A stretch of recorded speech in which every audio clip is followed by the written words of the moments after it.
The wanderer asked the craftsman, "How do you make such perfect sculptures?" To which he replied, "Oh, there's nothing to it really. I go into the dark woods. I find the sculpture already waiting inside a tree. And then it's just a matter of carving it out."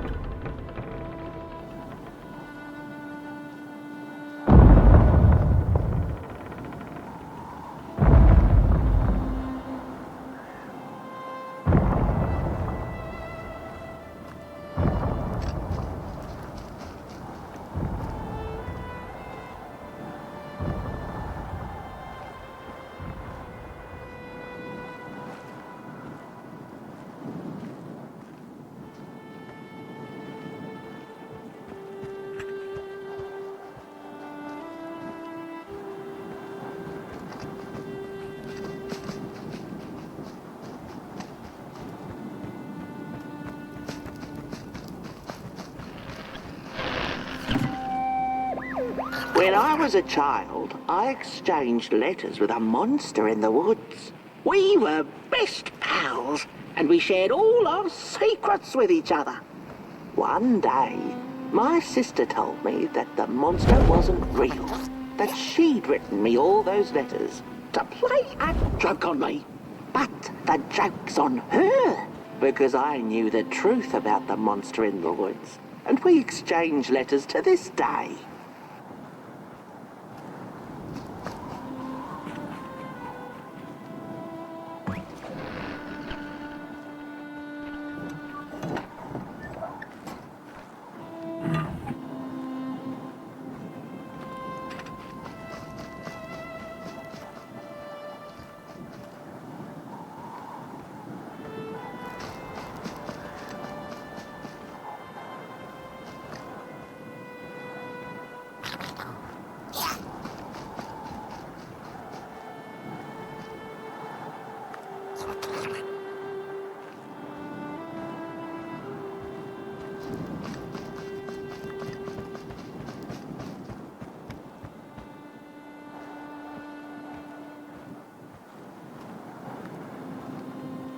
Ark!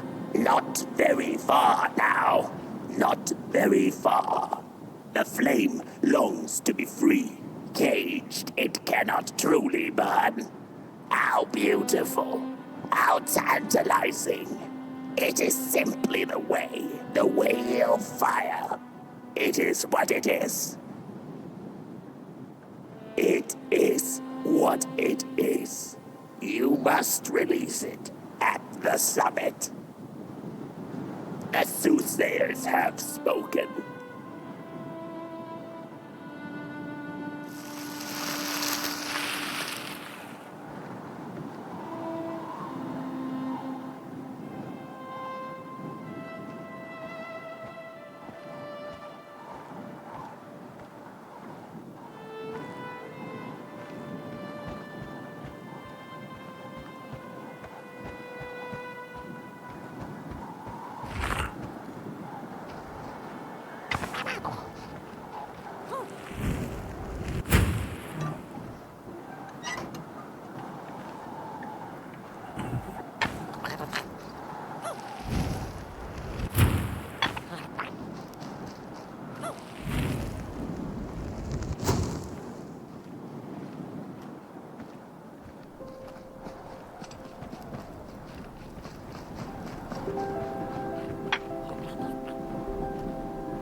When the nameless maker lost his creation to the dark, he went back to the great drawing board. In his desperation to regain control, he made an attempt to sculpt the face of the dark itself, something he thought he'd glimpsed in his nightmares. But the face wormed itself out of his mind's eye, and instead his twisted sculptures came alive, grinning and many-legged. Thus, the grinners escaped and seeped into this world as a reminder to the maker that there is always something to smile about, even when things don't go the way you hoped.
look like you're about to move a mountain.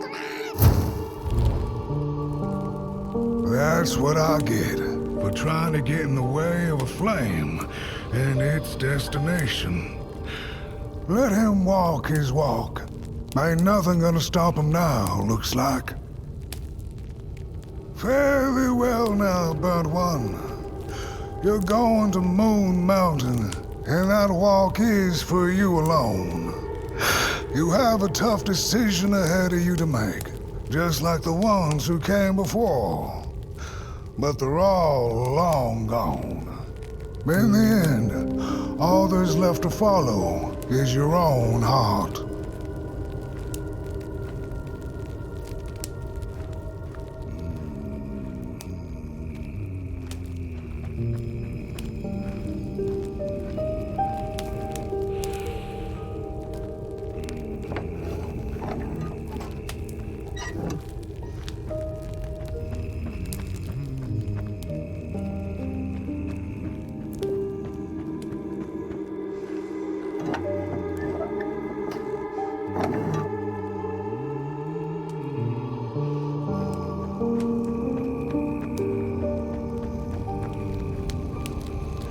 Hurry now. Go catch up with your little spark before the dark does.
When I was a child, I exchanged letters with a monster in the woods. We were best pals, and we shared all our secrets with each other.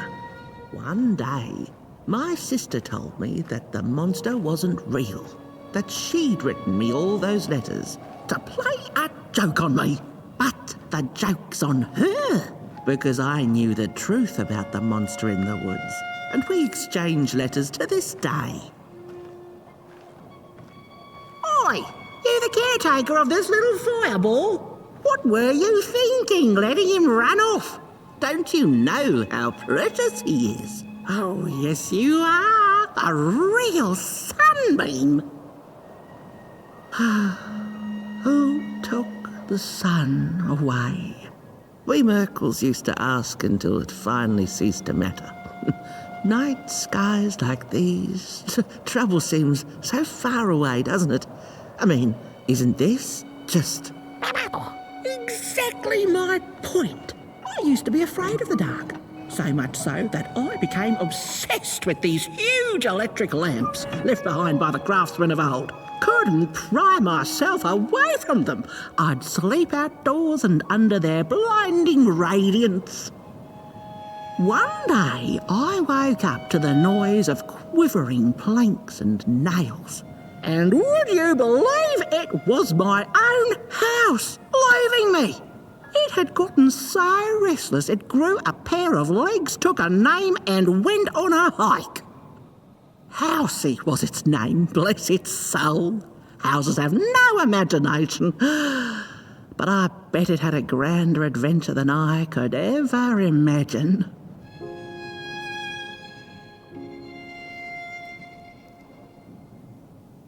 This little flame is your home, Burnt One. Keep them nurtured and safe, and you'll always find yourself in the right place, through the rain, in the dark, and over Moon Mountain.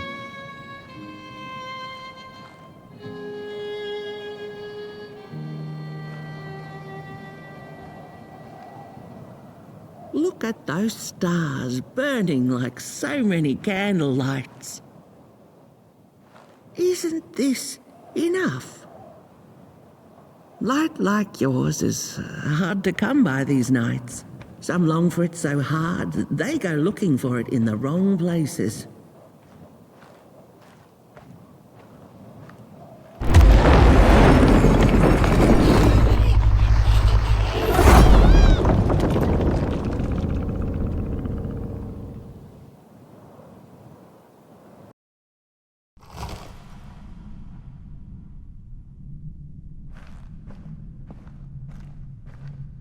What is the dark? Is it ugly and cruel? Is it a place for monstrosities, for fools lost in the woods? A terrible void where all your nightmares come true.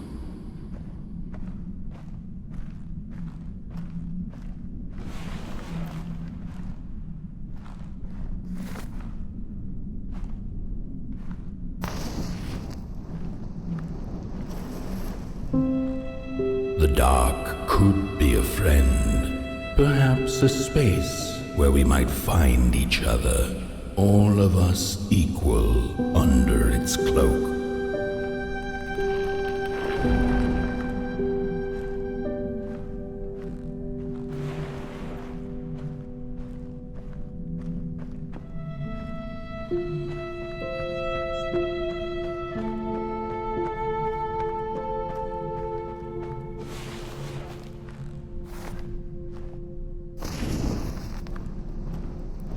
The dark could be an embrace and the release of the old, like taking off a tight shoe, laying bare one's feet, and taking a first step onto a new adventure.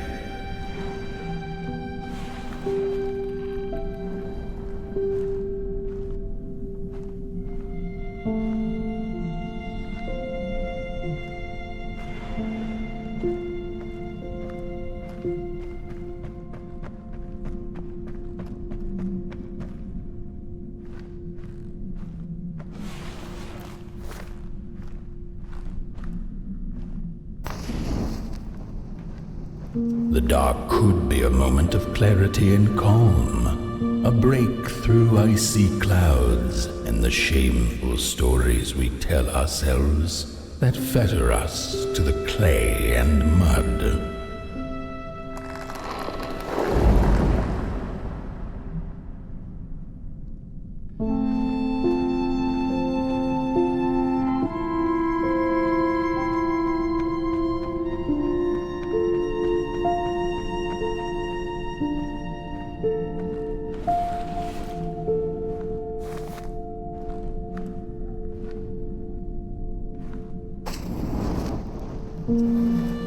The dark could be the space and time that we need to recover from the death of a dream and the quiet promise of new beginnings waiting on the other side of grief.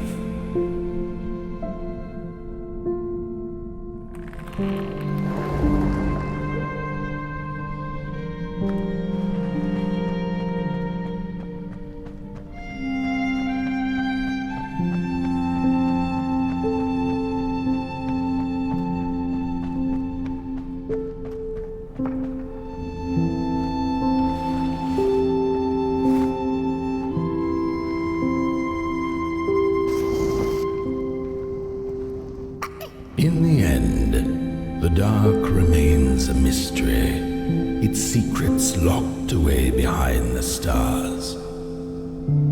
But one can rest assured that it is always there, watching, patiently waiting for us to enter it, with fire in our hearts and with eyes wide open.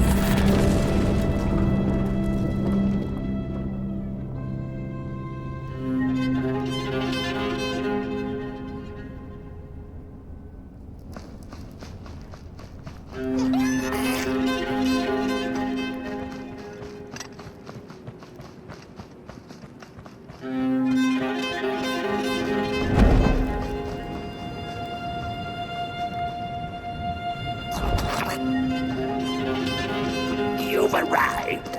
Hark! Your fire is dying.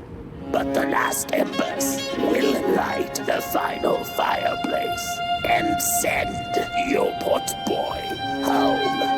Can you do what you must? Naturally, you must.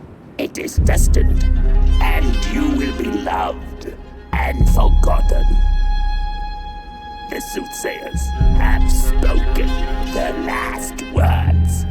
It has been an honor to watch your journey to the work table's edge. Now go and burn.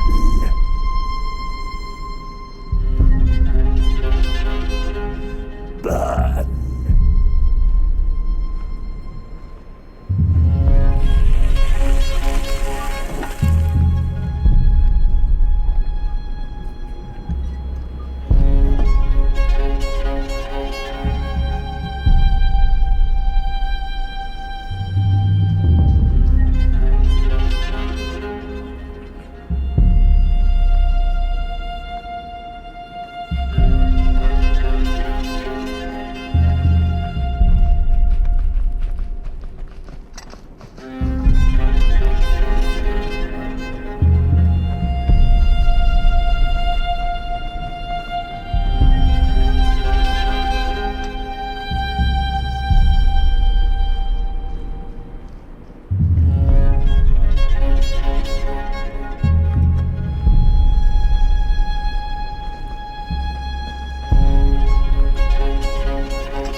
first two-legged beings did prosper under the first sun.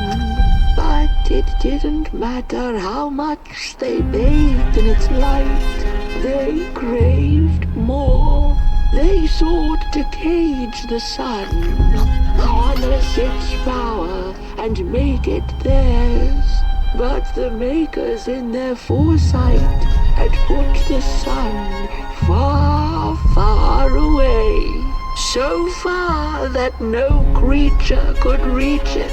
That's why, in their desperation, the two-legged ones began to collect matches, lighting them like minuscule suns of their own. But they're our own.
such a gut feeling, like something was up, like something was on the way, a danger I never could have guessed. I figured that's just how I always feel, and my worries seldom come true.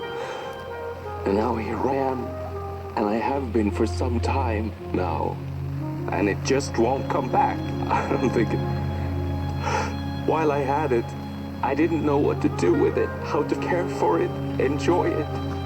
But if I had it again tonight, I'd probably waste it all over again.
Once upon a time, some folk on the other side of this and that had the most strange and beautiful dream. I hope that tonight you caught a glimpse of it, and I wish you the levity and grace to smile in the darkest of times and on the way down your midnight walk.